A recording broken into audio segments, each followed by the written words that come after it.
Yeah, yet again I took a wrong turn on the way to somewhere, but I found this.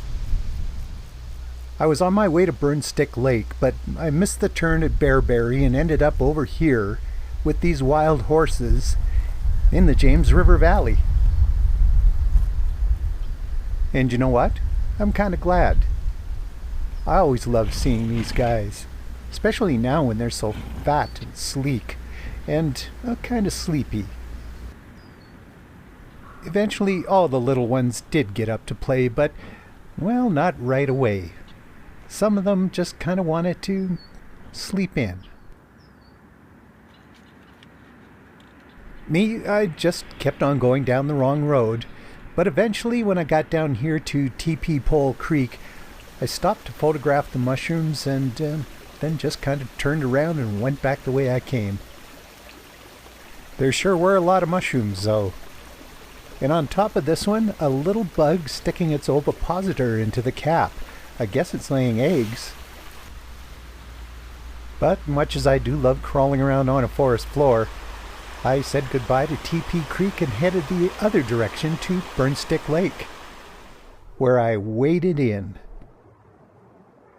It was windy and it was pretty chilly and I was sure I was going to freeze, but the water was actually pretty warm. And pond lilies are just so fascinating. There's a lot of them at Burnstick Lake, so I shot underwater and above. There was a lot of stuff floating among the leaves. Pieces of broken off water plant, snail shells and dragonfly nymphs along the shore. All sorts of different bugs that had fallen in the water and drowned.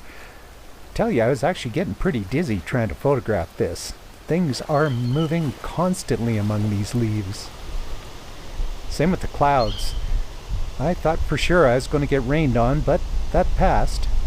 So I kept on backroading over toward the Raven River Valley and ran into this pair of bachelors.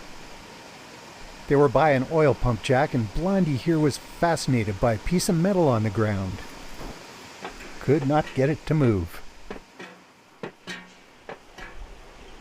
I had really hoped to do a bit of fish spotting at the Raven River, but it must have rained and it was pretty mucky.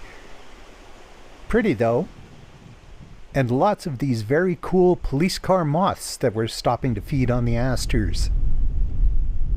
But the clouds were really starting to build up, so I circled back, crossing the Raven River again, and found a Canadian cliché back at Burnstick Lake.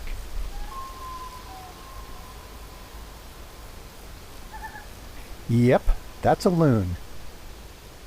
And it was a lot easier to photograph than these dragonflies. I tell you, they move like crazy.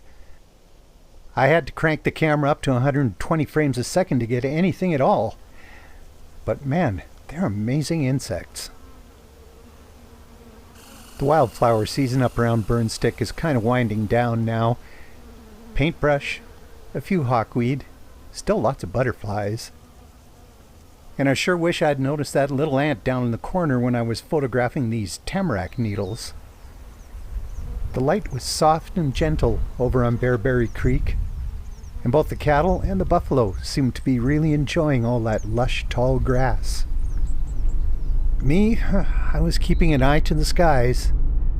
The clouds didn't look all that rainy, but I talked to the young lady driving this pickup over here by a hayfield, and she said that they've had a terrible time getting the hay off because it just won't dry.